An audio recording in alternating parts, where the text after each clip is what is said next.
The date is October 26, 1979.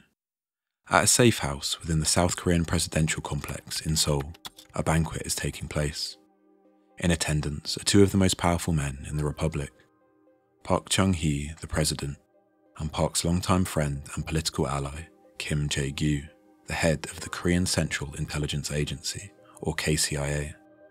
Also present are Ji-cheol, the president's chief bodyguard, Kim Ga-won, presidential secretary, and two young women, Sim Soo-bong, a singer, and Shin Jae-soon, a local college student. The men discuss politics and current affairs. Shin Jae-soon serves food and drink, while Sim periodically sings famous Korean and Japanese songs. At approximately 7:10 p.m, Kim Jae-gyu leaves the banquet room and walks to his office. He retrieves a Walter PPK semi-automatic pistol before returning to the group. Upon entering the banquet room, Kim draws his gun and fires. First at Ji-cheol, hitting him in the arm, and then at President Park, who is struck once in the chest.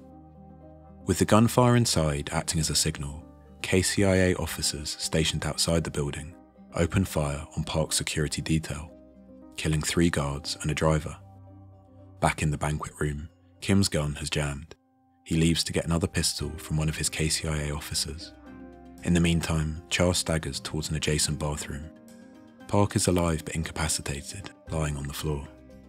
Kim returns to find Cha in the hallway. He shoots him in the stomach before moving into the banquet room, where he shoots Park once in the head, killing him almost instantly. His death would have a profound and far-reaching impact on Korean society. More immediately, however, it presented a singular and insoluble mystery. Why did Kim Jae-gyu murder the president?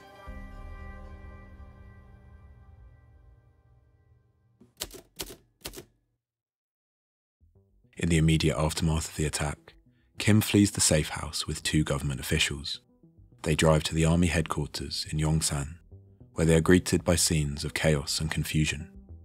Military officials and cabinet members have convened an emergency meeting, but nobody is sure exactly what has happened. Only 2 participants, Kim Jae-gyu and Kim Ga-won, had witnessed the assassination, and neither disclosed the killer, the former for obvious reasons, and the latter perhaps out of fear of complicity. At 11:40 p.m, Kim Ga-won finally accuses Kim Jae-gyu of committing the murders, and he is subsequently arrested. With Kim apprehended, officials began scrambling to understand the circumstances of Park's assassination. 2 weeks after the bloodbath in the safe house, an official investigation was launched to determine Kim's motives.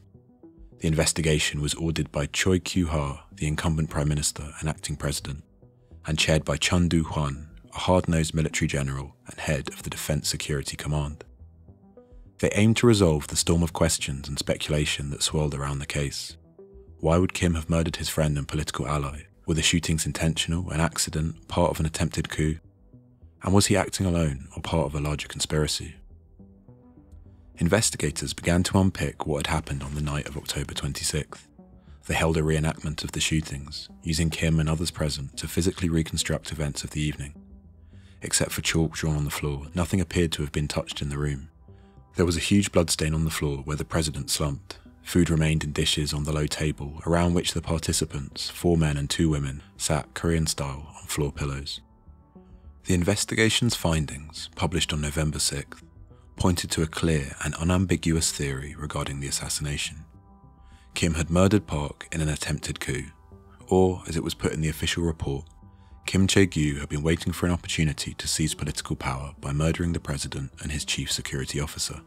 Investigators pointed to obvious signs of premeditation in Kim's actions. After retrieving the pistol from his office at around 7:10 p.m, he had briefly met with 2 KCIA men stationed outside. He reportedly told them, "I'm going to finish them off today, so when you hear gunshots in the room, take care of the president's bodyguards." Later, once Kim had reached army headquarters in the wake of the assassination, he tried to obfuscate exactly what had happened in the safe house, telling army officials only that something has happened to the president. Quickly declare martial law and keep this news confidential.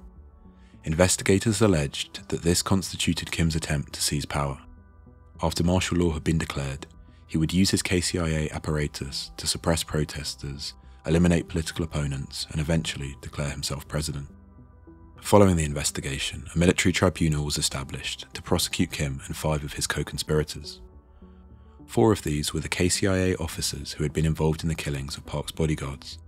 The 5th man was Kim Ga-won, the presidential secretary. Although there was no clear evidence linking him to the assassination, prosecutors alleged that he had waited too long to make Kim Jae-gyu's role in the murders known to army officials, and must therefore be in on the conspiracy.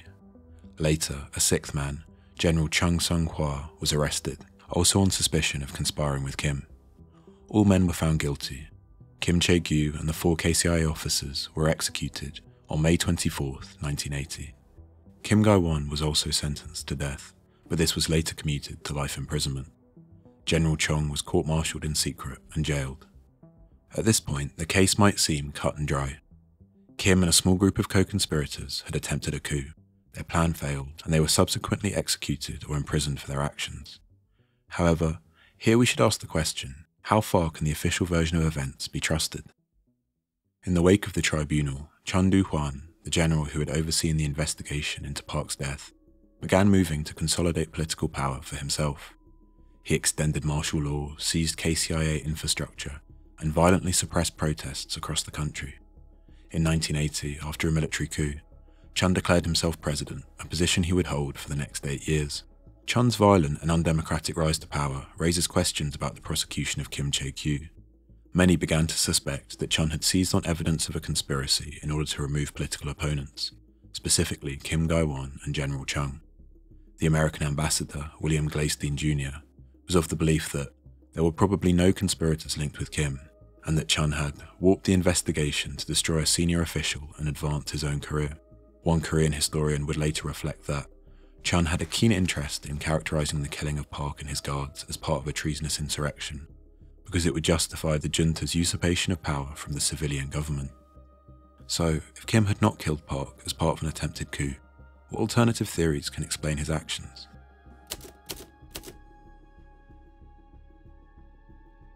Kim's testimony during the tribunal painted a very different picture.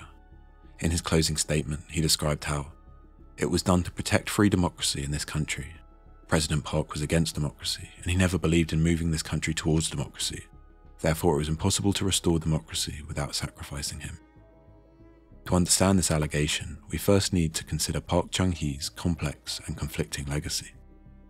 Park had ruled South Korea for 18 years, rising to power following a military coup in 1961. Under his stewardship, the South Korean economy boomed following a period of rapid industrialization.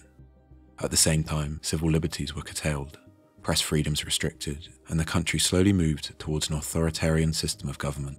As the economy stalled in the 1970s, Park extended martial law to violently suppress popular protests.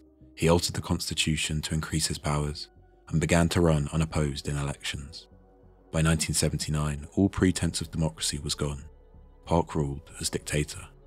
Kim maintained that he was uncomfortable with Park's growing authoritarianism, that Park had begun to display a dangerous and bloody ruthlessness. During the banquet, the group had discussed recent mass protests in the southern city of Busan. Park allegedly told Kim that, if something like Busan happens in the future, I will personally give the order to open fire. Ji-cheol had added, Cambodia didn't give a damn even after killing 3 million people, so why should we be so upset about killing 1 to 2 million demonstrators? Kim argued that this conversation demonstrated Park's despotic tendencies, and he therefore acted to end one-man rule and restore democracy to this country. He said he had sought to kill Mr. Park for years. He denied that he had wanted to become president. However, the idea of Kim, the radical Democrat, is not entirely convincing. We must consider his role at the head of the KCIA, a national intelligence service which was, at that time, responsible for maintaining Park's rule via the imprisonment of political dissidents and crushing of popular protests. It would be a strange and sudden change of heart for a man whose entire career had been built on the suppression of core democratic values to suddenly murder his friend and ally in the name of democracy. This was one of the many reasons that ordinary Koreans struggled to understand Park's assassination. The different motives postulated during the tribunal just didn't seem to make sense. In the confusion, many began to look elsewhere for alternative explanations, including towards South Korea's most prominent geopolitical ally. Since the start of the Korean War in 1950, the United States had emerged as a critical South Korean ally.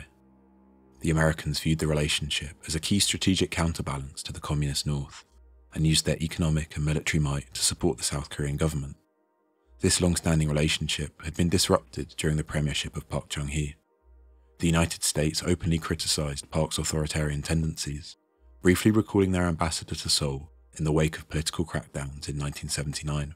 Perhaps most significantly, the United States disagreed with Park's decision to pursue a clandestine nuclear weapons program. US President Jimmy Carter saw South Korean nuclearization as a major threat to non-proliferation in East Asia, and applied diplomatic pressure to dissuade Park from the enterprise. This combination of factors created something of a crisis for US-Korean relations.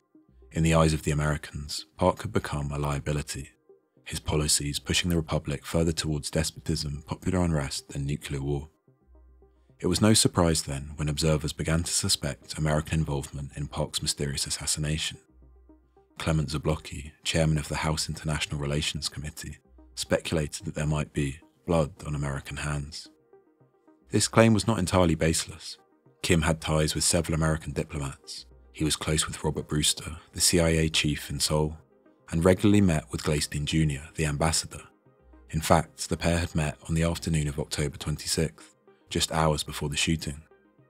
Later, during his interrogation, Kim alleged that a former American ambassador told him that President Park had been in power too long, and Gleysteen would concede in his memoirs that Kim might have construed our words and actions to mean that we anticipated the end of Park's rule and would not be unhappy to see him depart. The connection between Kim and the United States is undeniable, but is there any evidence of direct American involvement in the assassination? As far as we can tell, not really. Declassified documents from the US Embassy reveal how out of the loop the Americans were in the aftermath of the incident.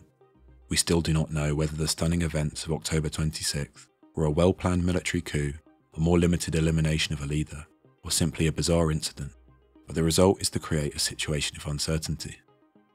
Let's imagine for a moment that the United States truly had engineered Park's assassination. We would expect to see efforts to install a US-backed leader, someone who would be more responsive to demands from Washington. This never happened. Other problems relate to the idea of premeditation. All three theories that we have analysed postulate that Kim had planned his actions, that the assassination was the result of a long and well-organised conspiracy, whether as part of an attempted coup, an effort to promote democracy, or a US-backed plot to remove the president.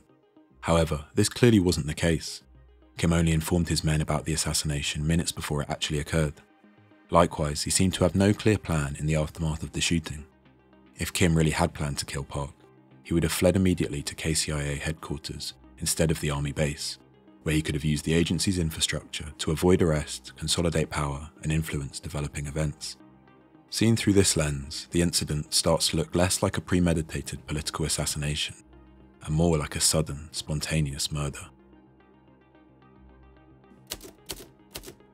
To properly understand this theory, we first need to investigate the other key victim on the night of October 26th, Ji-cheol.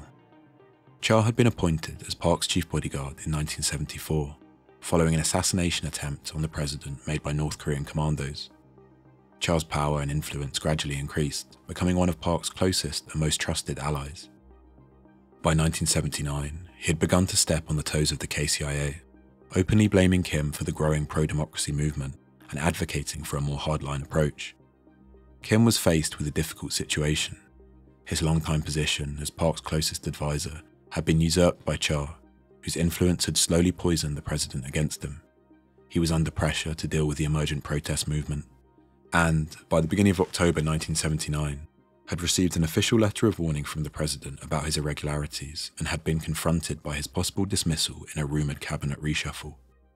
In short, Kim had been backed into a corner, and who was to blame? Park and Cha. These tensions were apparent on the night of the assassination. Eyewitnesses reported that Park and Cha had argued with Kim prior to the shooting.